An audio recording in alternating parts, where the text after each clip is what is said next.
think they could definitely do some excellent work in Africa, Harry and Meghan. I mean, they are the kind of royal rock stars of the moment, just got married last year. And I think that they are, there's no doubt at all that they are very committed to charitable good causes. However, I do think that if they do move abroad, and let's be clear on this, I don't think they're going to move permanently. I think the optics have to be very carefully considered here. I think this has to be handled with quite careful diplomacy, because otherwise, is it just going to be seen as a superannuated gap year? They had their 4th date in Botswana. Well, they did, but I mean, actually, I'm thinking more of their charitable work, obviously, and the things that they do. What I would really like to ask you, and this is a really mean question, it's one that I myself cannot answer. Can you name a single British official of any kind who's operating in Africa at the moment? No.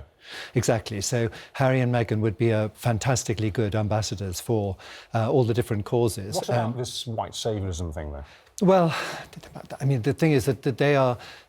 what I'm much more interested in is the Commonwealth and them sort of keeping everybody involved in it. When they do these trips abroad, people get terribly interested, and I think the Commonwealth is a wonderful organisation, and I'm all for them keeping everything together. How quickly, I'm not sure if it's public opinion or if it's just the media, but how quickly they've turned, really. I mean, the honeymoon is certainly over. I mean, Meghan has been lambasted for simply putting a hand on her belly because she's pregnant, which so many pregnant women do. People have said that it's, and commentators have said that she's drawing attention to her pregnancy, etc. Now we're having this discussion.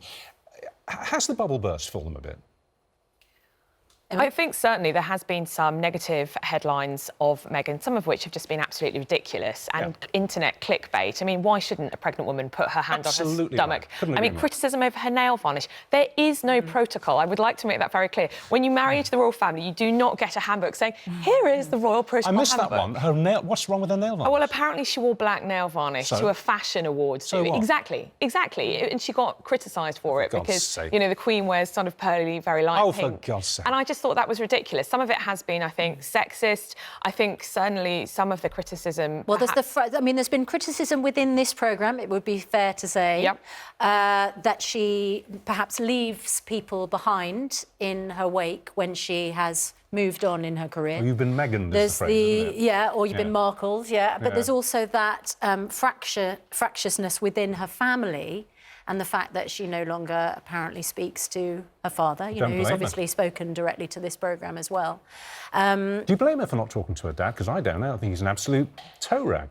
Well, I think it's terribly sad, isn't it? Yes. I mean, without a doubt. Yes. It's terribly sad what had happened. But it is what it is. I think he made a terrible error, didn't he? Errors, fixing up plural. those paparazzi pictures. Yeah, and everything else since, the interviews he's given since, talking about her in great intimate detail. I think it's the behaviour no father should be indulging in. I think it's very sad, that, actually. I think he's rather a broken man, don't you? Well, he's broken himself. I think it's... Well, I think it's sort of now it's gone too far. But, I mean, to begin with, actually, if you listen... what, Hugo? I don't think it's gone too far for them to come back together. Well, no, I think they should come back really hope together. they do, because this baby is due any moment, and it would be absolutely traumatic. What I was meaning was that actually, if you listen to carefully what he said, particularly in the early days, he never really said anything that was at all unpleasant or difficult. And, of course, the headlines always switch things round and put him in a bad light. Yes, but you compare his behaviour in the media to the mother, and the mother hasn't put a foot wrong, has she? I couldn't agree with you more. The mother has completely avoided every possible contact with the media. We've never even seen a picture of her shopping in a co-op or anything.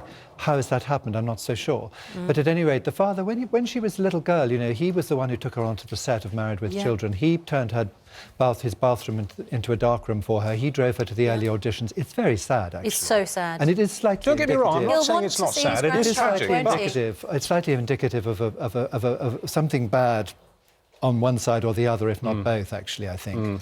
Which I think is a great pity. So, I mean, I would have certainly urged her if she could possibly, reconcile with the father, because if he dies, then there's going to be more bad publicity and that sort of thing. Do you think that that all of this will change like that when the baby's born? I hope they'll so. be very excited when the baby's born, I'm sure. Yeah. I think with a new baby, I think the media narrative will shift again, and it will be very positive. And I think everyone's very eager to see those first pictures of Harry and Meghan's new baby. So imminent.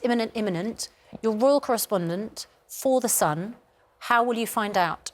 Well, how will we find out? How will we find out? Well, she's due this week, so we are literally kind of on standby, literally having my phone not too far away from me. I'll get an email from Buckingham Palace. So old-fashioned. To say, I know, no post on Instagram or anything like that, to say that she's gone into labour. Now, I doubt that we're going to be told at the first contraction.